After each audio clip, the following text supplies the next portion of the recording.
The millionaire asks Waitress to play chess as a joke, but her next move shocks everyone. Some moments are hinges. They are not always the loudest moments, not the declarations of war or the crescendos of celebration. Sometimes they are as quiet as a pawn sliding across a square. They swing open doors we never knew existed, revealing landscapes of possibility we hadn't dared to imagine, or chasms of despair we thought we had already escaped. For Ilara, a 24-year-old waitress swimming in a silent ocean of debt and grief, that moment didn't arrive with a thunderclap or a flash of lightning. It came with the quiet, condescending click of a mahogany box being placed on a sticky diner table, a sound that cut through the clatter of plates and the low hum of conversations. She was balancing 3 plates of eggs and bacon on one arm, the smell of stale coffee and fried potatoes clinging to her uniform like a second skin, when he asked her the question. It was a question that was meant to be a joke, a little piece of theater for his amusement, a story he could tell later about the time he slummed it with the common folk. He didn't know he was setting the stage for a reckoning, a game that would shatter his gilded world and resurrect the one she had buried long ago. Before we begin, drop your city in the comments. We love seeing how far these stories reach. And if heartfelt stories move you, hit subscribe and turn on the bell. Let's get into it. The man was Julian Thorne, a name synonymous with ruthless corporate takeovers and a fortune so vast it had become an abstraction. He sat in the worn vinyl booth of the Morning Star Diner, an establishment so far beneath his notice it was practically subterranean. A smirk played on his lips, a familiar expression of bored entitlement. He gestured with a manicured hand to the polished chessboard he'd just opened. $100, he said, his voice a low purr of indulgent power, pitched just loud enough for his 2 smirking associates to hear, and for the nearby tables to turn their heads. Just for one game, what do you say? Surely you know how the little horses move? Ilara looked from his immaculate suit, which probably cost more than her car, to the scarred and faded chessboard of her memory. In that instant, she felt a ghost from her past, a ghost she had tried to starve into non-existence, wrap its cold, familiar fingers around her heart. To understand the gravity of that moment, you have to understand their worlds. They weren't just a man and a woman in a diner. They were 2 opposing kingdoms, separated by a chasm of wealth, power, and a species of pain that each believed was uniquely their own. Julian Thorne's kingdom was forged from glass and steel, a skyscraper that speared the clouds in the city's financial district, a monument to his own ambition. His office on the top floor was less a room and more a statement of dominance. A single enormous window of floor-to-ceiling glass offered a god's-eye view of the metropolis below, a sprawling board of streets and buildings where millions of tiny pieces moved to a rhythm he believed he controlled.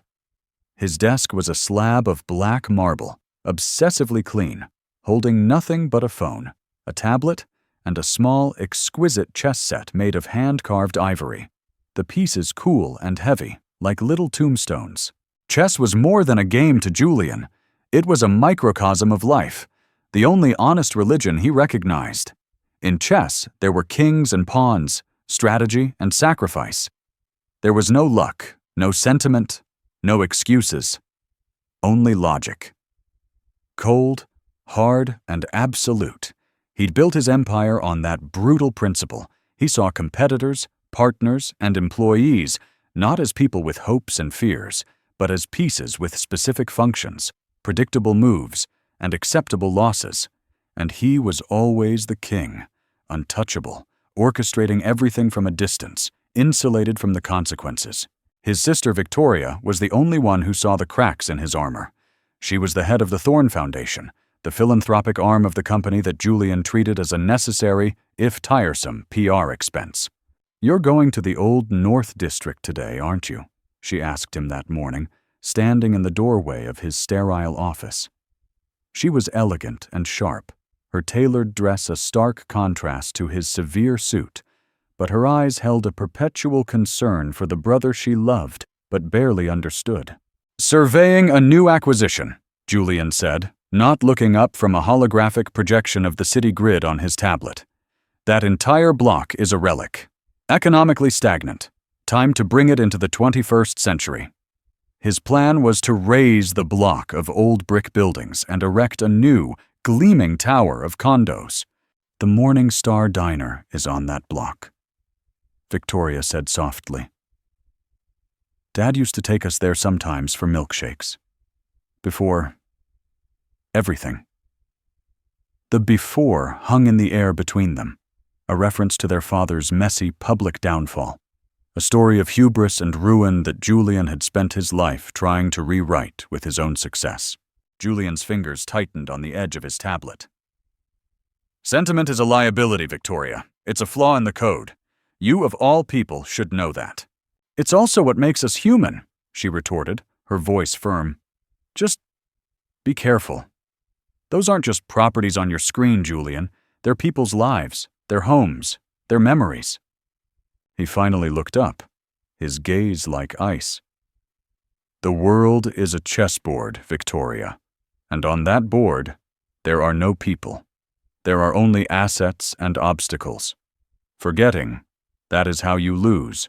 Victoria sighed, a familiar wave of sadness washing over her. She knew what he was really haunted by. It wasn't the ghost of their father. It was a different kind of ghost, a name that hadn't been spoken in their family for over a decade. The name of the one person who had ever truly beaten Julian, beaten him not just on a chessboard, but on a spiritual level, leaving a scar on his soul. The name Volkov. A Russian grandmaster, a legend spoken of in whispers, who had vanished from the face of the earth at the height of his powers. For Julian, it was the one loss he could never avenge, the one piece he could never take off the board. And so, he played endless, cruel games against lesser opponents, seeking the shadow of that long-lost victory, a victory he could never replicate because the opponent no longer existed. 4 miles and a universe away, Ilara's kingdom smelled of bleach and regret. Her domain was a cramped third-floor walk-up apartment above a 24-hour laundromat. The air was permanently damp, thick with the scent of cheap detergent, and the rumble of the industrial machines below was the constant, lulling soundtrack to her life. A mechanical heartbeat that never slept. Her castle was a single room with a mattress on the floor, a hot plate, a mini-fridge that hummed loudly, and a leaning tower of second-hand books on philosophy and physics. And in the corner, covered by a thin yellowed sheet as if it were a corpse, was her throne, a small wooden table holding a worn, much-loved chessboard. The pieces were scuffed, the white squares yellowed with age and countless games. The Black King had a tiny chip in its crown, a wound from a night when her father had swept the pieces to the floor in a drunken rage. This board was her only inheritance, the last tangible piece of him. He had been a brilliant man, a man who saw symphonies in the 64 squares, who could visualize entire games in his mind. He taught her the game before she could read, whispering the names of openings like poetry. The Sicilian Defense, the Queen's Gambit, the Ruy Lopez. "Chess, my little star," he used to say, his voice thick with a faint, unplaceable accent that softened his words, "is not about winning. It is about understanding. It is about seeing the truth of the position, even when it is painful." But his own truth had been too painful to bear.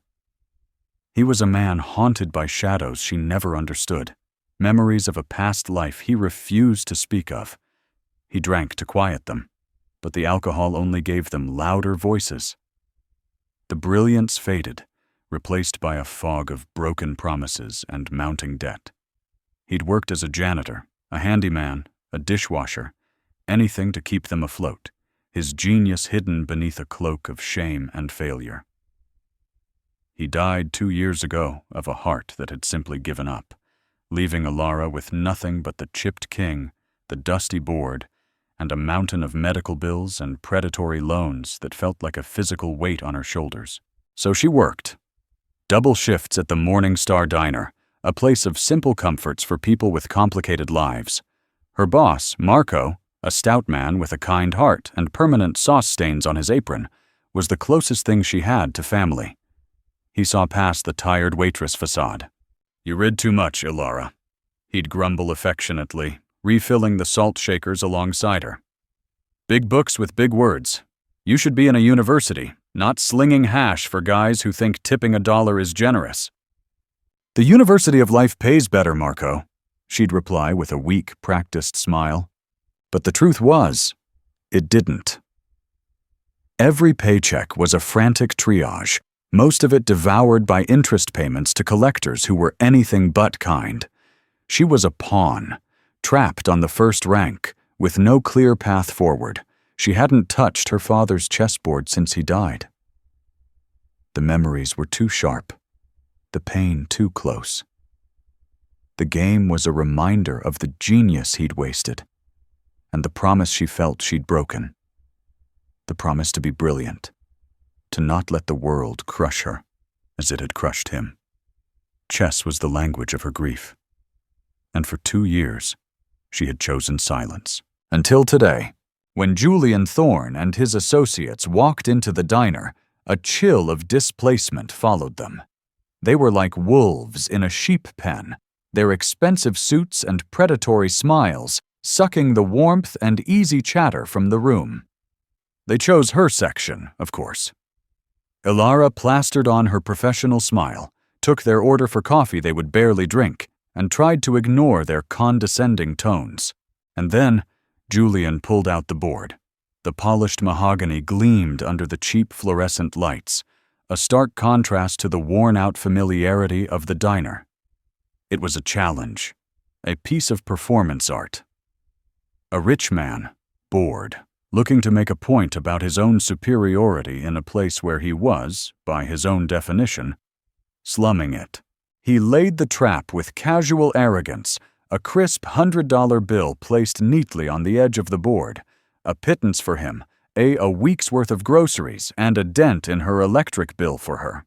$100, Julian repeated, his eyes glinting with amusement. "For one game. A friendly wager."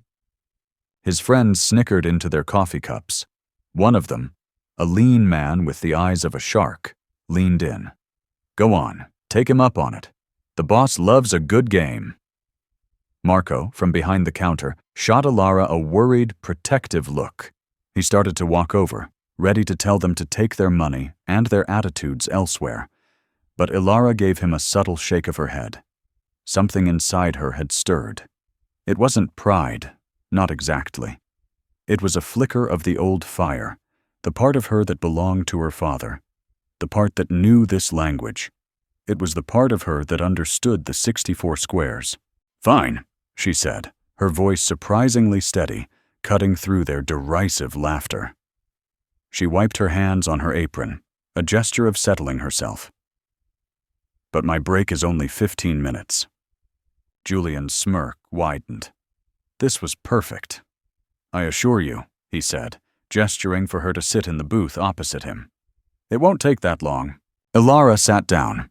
The vinyl of the booth was cracked and cold against her back. The smell of his expensive cologne was sharp and nauseating, an invasion of her space. He had the white pieces, a privilege he always assumed. He opened with the king's pawn, moving his piece to e4. Standard, aggressive, utterly predictable. She mirrored him, moving her own pawn to e5. For the first few moves, she played by the book, simple and defensive, her hands moving with a reluctance he mistook for uncertainty. She could feel his impatience radiating across the board, his disappointment that she wasn't making more obvious blunders. He wanted a quick, brutal slaughter to entertain his friends. He saw her as a novice, a pawn he could sacrifice for his own amusement. To speed things along, he pushed his queen out early, a classic beginner's mistake against a skilled player, but a powerful, intimidating weapon against a true novice. It was a bully's move, designed to create immediate threats and overwhelm. He was trying to win in 4 moves. The scholar's mate. He was insulting her intelligence. And that's when the ghost in her heart woke up and opened its eyes. She saw the board not as it was, but as it would be in 5, 10 moves. She saw the lines of attack, the hidden weaknesses in his premature assault, the entire symphony her father had taught her to hear. And she made her move. She didn't counter his queen directly. She didn't panic. Instead, with a calm that unnerved him, she moved her knight to f6. It was a quiet move, unassuming.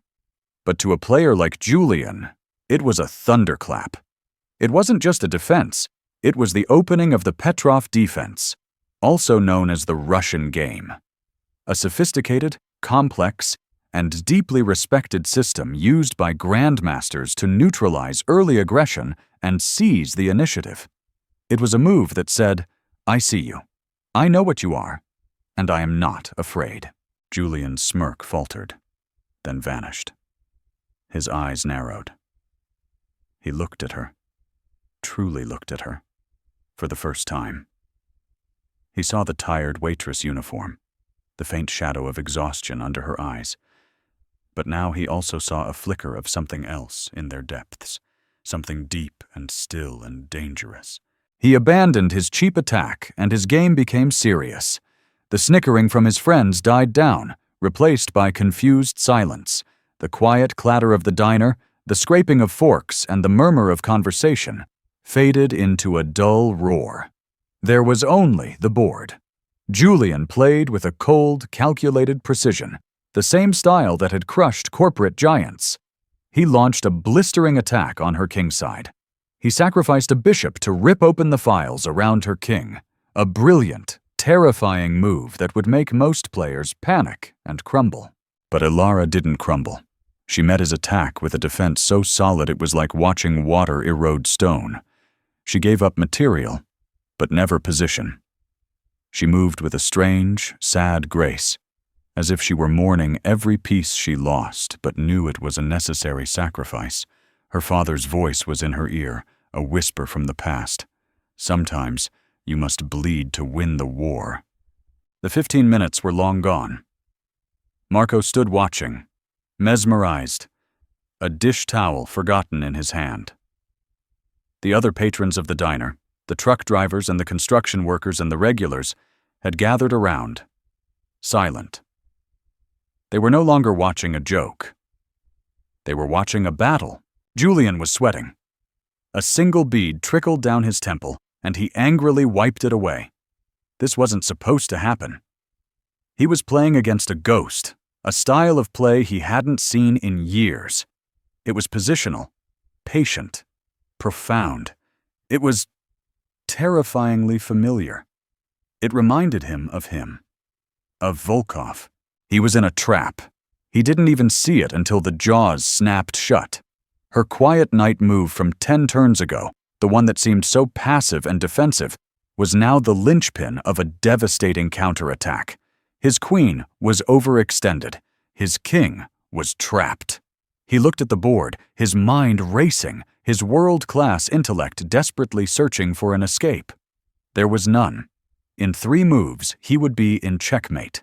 An elegant, inescapable net had been woven around him, while he was busy trying to bludgeon her to death.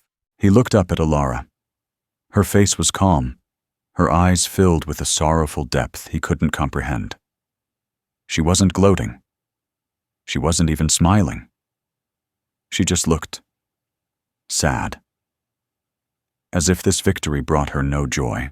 He could have played it out, let her deliver the final humiliating blow. But his ego, the very engine of his existence, wouldn't allow it. To be checkmated by a waitress in a greasy spoon diner? Unthinkable. He did the only thing he could. With a hand that trembled almost imperceptibly, he reached out and tipped over his own king. Silence. Complete stunned silence. Then, a single construction worker started to clap, and soon the whole diner erupted in applause. Julian's face was a mask of thunderous fury and disbelief. He snatched the $100 bill from the table and slapped it into her hand. "Double or nothing! Right now!" he snarled, his voice a low threat. Ilara looked at the money, then back at him. "My break is over," she said softly, and stood up. She walked back behind the counter, leaving him sitting there, staring at the board where his king lay fallen. The mighty Julian Thorne, defeated. But a king like Julian Thorne does not accept defeat. He sees it as an anomaly, a glitch in the system that must be corrected through overwhelming force. He left the diner that day not humbled, but obsessed. Who was this woman? This waitress with the eyes of a fallen queen and the moves of a forgotten master? He didn't just want a rematch. He wanted to understand. He wanted to dominate. He wanted to own the mystery, to dissect it and prove it was nothing more than a trick. So he did what he did best. He weaponized his resources. He hired a private investigator, a discreet man in a gray suit who specialized in digging up the skeletons people thought were buried deep. "Find out everything about her," Julian commanded, his voice cold and clipped over the phone. "Her name is Ilara. She works at the Morning Star Diner. I want to know where she comes from, who she knows, and where in God's name she learned to play chess." The investigator was efficient. Within 48 hours, a thick manila file landed on Julian's black marble desk. It detailed a life of quiet hardship, a deceased father, an immigrant with no records, a string of low-paying jobs. But it was the financial section that made Julian's eyes gleam with a cold, predatory light. Ilara was drowning in debt. Not just any debt.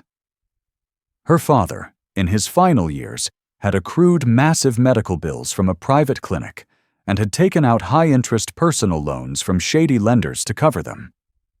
The debt had been sold and resold, eventually ending up with a ruthless collections agency known for its particularly aggressive, often illegal, tactics.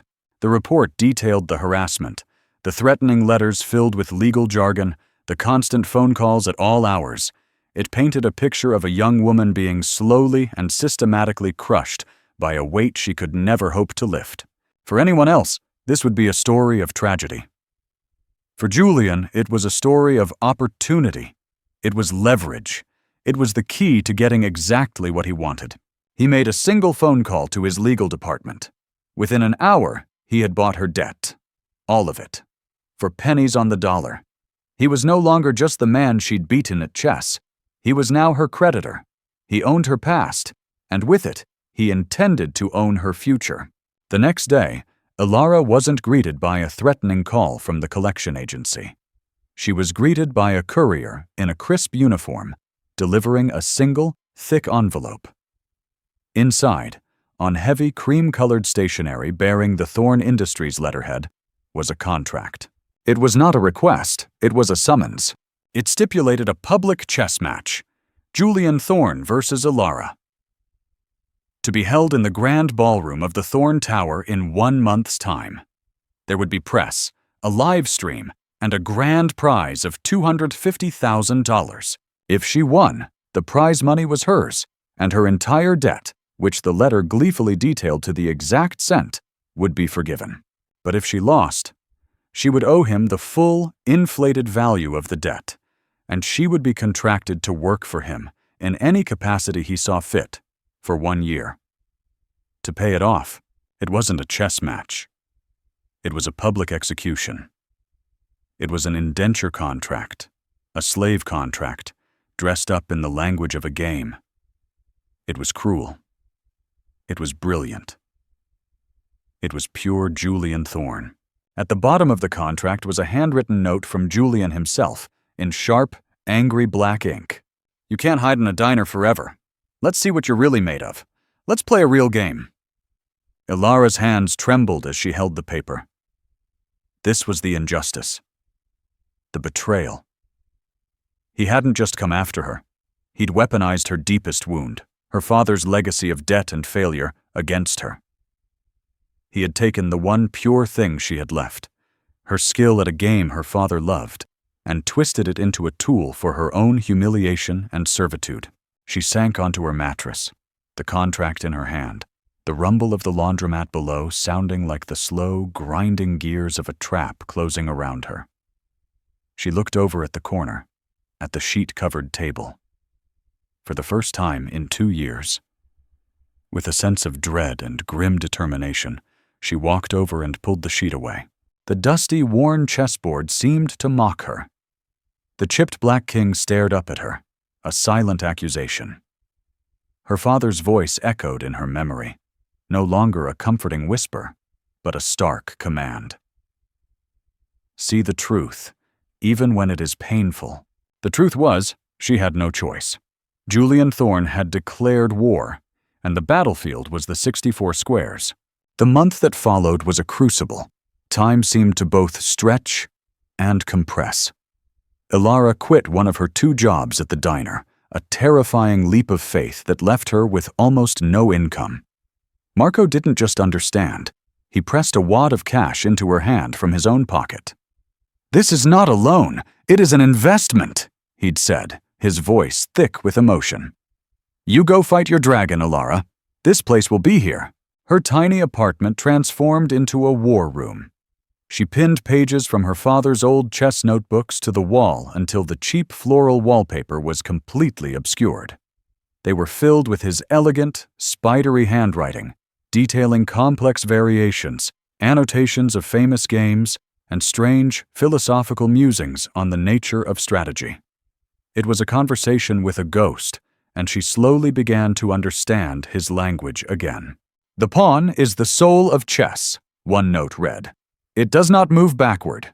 It sees only the square in front of it. It only knows sacrifice and transformation." She lived and breathed the game. She ate cheap canned soup over the board. She played against herself, against computer programs set to the highest difficulty. Their cold, perfect logic, a stark contrast to her father's passionate, flawed genius. She studied Julian Thorne's recorded games, the few that existed from charity tournaments. His style was like his personality, aggressive, arrogant, and technically brilliant, but lacking a certain depth, a soul. He played to crush, not to understand. He saw the pieces, but not the story they were telling. But as she trained, she wasn't just preparing for a match. She was confronting her own grief. Every note from her father was a memory unlocked. The triumphant shout when he taught her a new tactic, the smell of his pipe tobacco, the slurred, angry words when he'd lose himself to the bottle, the sound of a glass breaking, the quiet shame in his eyes the morning after. She saw his genius and his tragedy laid bare in the scribbled lines on the page. She wasn't just learning chess. She was learning to forgive him, and to forgive herself for not being able to save him. Meanwhile, Julian was preparing in his own way. He hired a grandmaster coach, a stern older Russian named Petrov, who put him through brutal 12-hour training regimens. But Julian's mind wasn't entirely on the board. He was consumed by the mystery of Ilara. "Her style," he said to his coach one afternoon, pacing his office like a caged tiger. "It's uncanny. It's like he's in the room." "Whose style?" Petrov asked, unimpressed, as he reset the pieces. "Many players have similar styles. It means nothing." Julian stopped, his back to the window overlooking his city. "Dmitry Volkov," he said, the name tasting like ash in his mouth. Petrov raised an eyebrow, his interest finally piqued. "The ghost? The man who disappeared? A tragic story. They say he was the greatest natural talent of his generation. A poet on the board. But unstable. He had demons. I played him once," Julian confessed, his voice barely a whisper. "At a private exhibition, just before he vanished. I was 18, full of arrogance. I thought I was a prodigy. He didn't just beat me. He took my game apart, piece by piece, and showed me how hollow it was. He saw everything I was going to do before I did. It wasn't a game. It was an autopsy." "Then you are not preparing for this girl," Petrov said sagely, his voice low. You are preparing for a ghost, a dangerous game to play. Ghosts have a way of knowing your moves. The day of the match arrived. The grand ballroom of Thorn Tower was unrecognizable. It had been converted into a televised arena, a media circus. Television cameras on cranes swooped through the air. Well-dressed guests, the city's elite, whispered in anticipation, sipping champagne. In the center of the room, on a raised platform under a stark, hot spotlight, was a single table with a single, beautiful electronic chessboard, its moves displayed on giant screens for the audience to see. Julian arrived like a conquering hero, dressed in a bespoke suit, waving to the press, soaking in the admiration and the flash of cameras. He was in his element, the king in his castle, ready to perform a public execution. Ilara arrived through a service entrance, guided by a stone-faced security guard down a sterile hallway. She wore a simple black dress, the only nice thing she owned, bought from a second-hand store. When she stepped from the shadows into the ballroom, the noise and the lights were a physical blow. She felt like a pawn pushed onto the board for the first time, exposed and insignificant. She saw Julian, basking in the glow. She saw the condescending pity in the eyes of the wealthy guests. Her stomach churned with fear, and for a terrifying second she wanted to run. But then she saw Victoria Thorne in the front row. Julian's sister gave her a small, encouraging nod, an act of quiet rebellion. And she thought of Marco, who she knew was watching on the small TV behind his diner counter. And she thought of her father. She took a deep breath, walked up the steps to the platform, and sat down. She looked across the board at Julian. The smirk was back, more confident than ever. "Ready for your lesson," he whispered as the announcer began his bombastic introduction. Ilara didn't answer. She looked at the black king in her hand.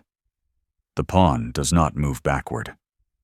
She placed it on its square, the chip in its crown facing him, a tiny, defiant imperfection in his perfect, sterile world. The game began. Julian, playing white, launched an immediate, ferocious attack. It was a storm of tactical blows, sacrifices, and threats. He was putting on a show for the crowd, trying to overwhelm her from the first move. The expert commentators, broadcasting live, were in awe of his aggression. "Thorne is playing like a force of nature," one said. "A whirlwind of calculation. It's hard to see how she can survive this onslaught." But Ilara did survive. She bent, but did not break. She defended with a quiet, tenacious precision that was the polar opposite of his flashy attacks. She was playing her father's chess. The chess of understanding, of absorbing pressure, of finding strength in defense. The room grew quiet, the initial excitement replaced by a tense, gripping fascination. This was not the quick execution they had expected. This was a war. Hours passed. 4, then 5.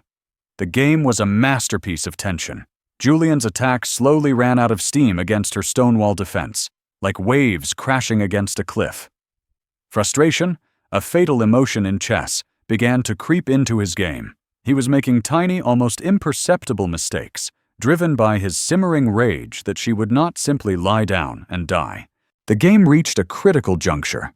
It was a complex middle game, the board a tangled mess of threats and possibilities. Julian, after a long 20-minute pause, made a move with his knight, setting up a clever fork that seemed to win him a crucial pawn and give him a decisive, winning advantage. He leaned back, a triumphant glint in his eye. He had her. The commentators agreed. That's it. A brilliant, patient move by Thorne. There's no good way out of this for her. She'll have to resign in a few moves. A masterclass in pressure. Ilara stared at the board. She saw the trap. She saw his move, and the move after that, and the one after that. She saw the painful truth of the position.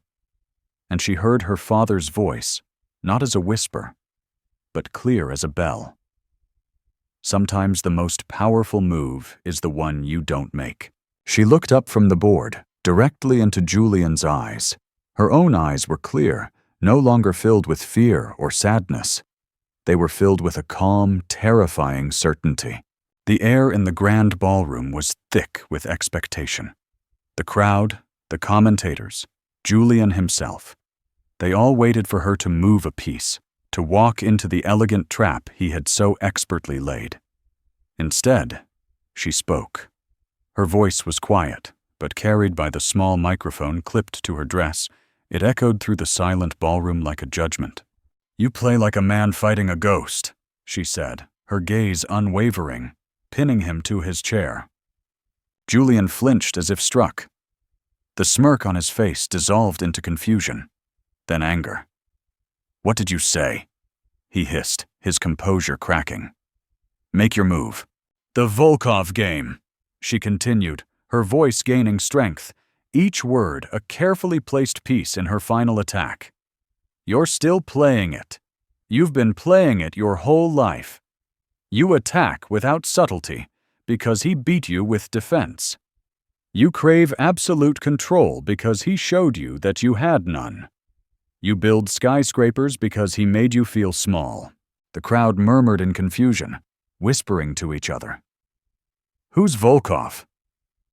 Victoria Thorne leaned forward in her seat, her face pale, a terrible understanding dawning in her eyes. Julian's face contorted with rage.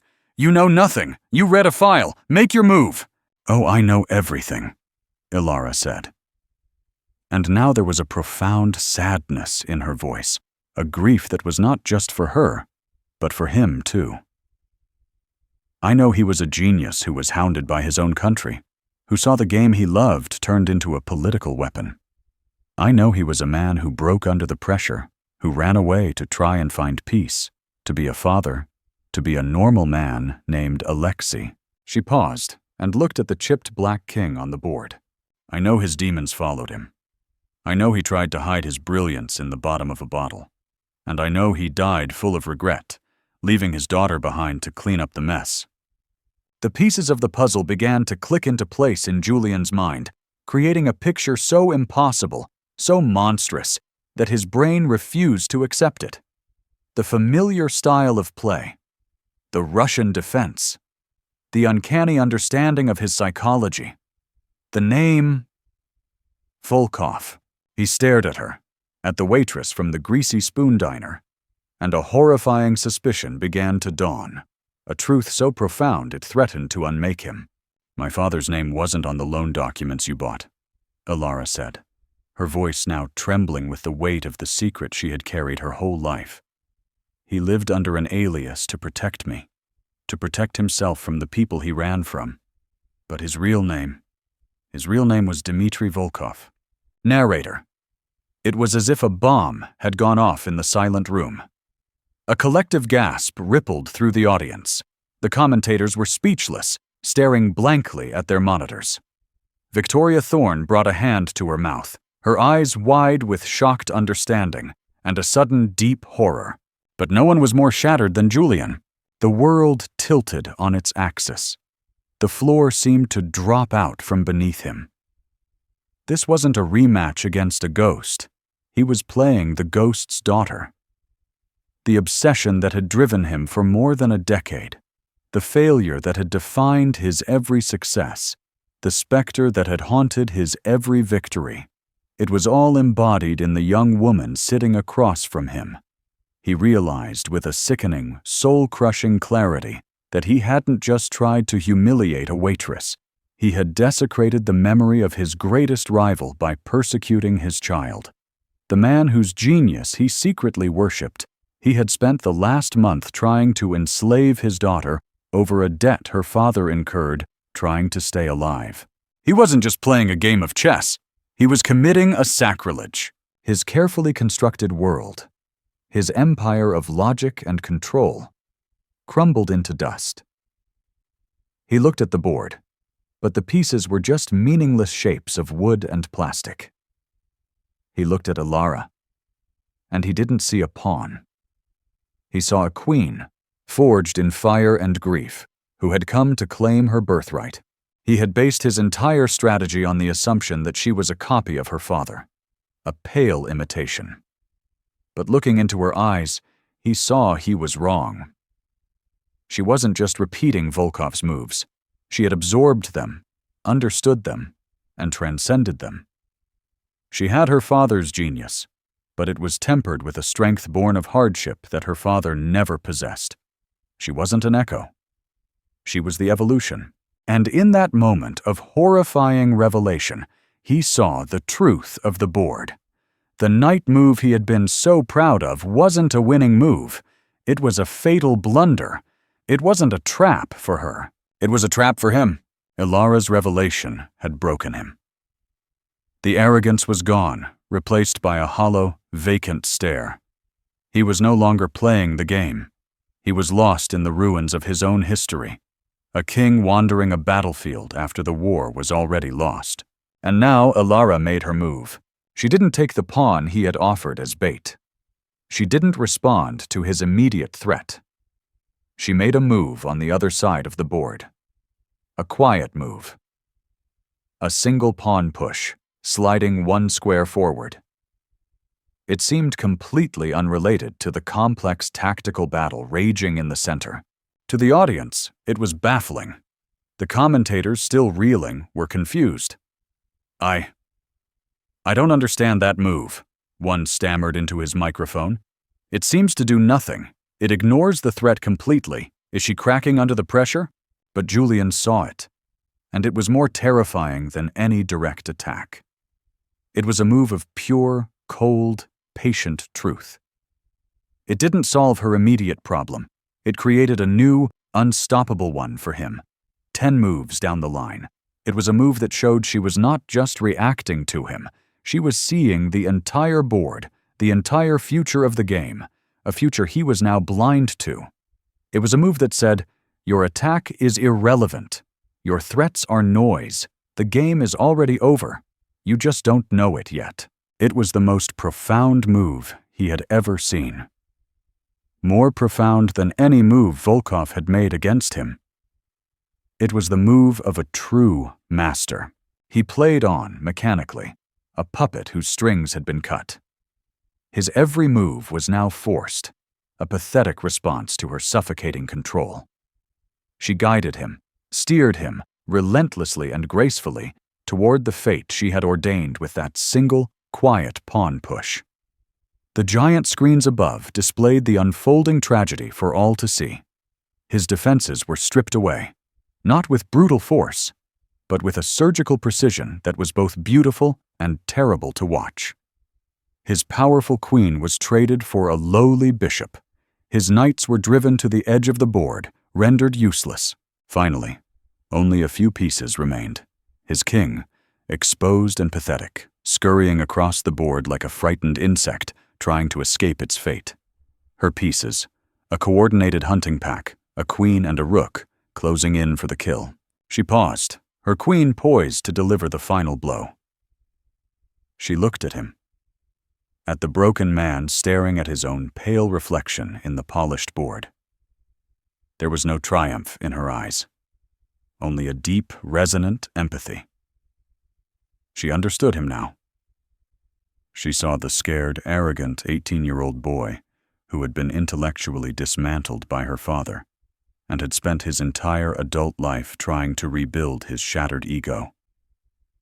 She saw a man as trapped by the past as she was. "Check," she said softly. The word was not a taunt. It was a release. He had one move left, a pointless, delaying move. He moved his king into the corner, the last square, the end of the line. She slid her queen across the board, a whisper of plastic on wood, the only sound in the cavernous room. "Checkmate," she said. The game was over. Narrator. Silence. A deep, profound silence held the room captive. And then, the applause started. It wasn't the polite, restrained clapping of a corporate event. It was a roar, a standing ovation that shook the room.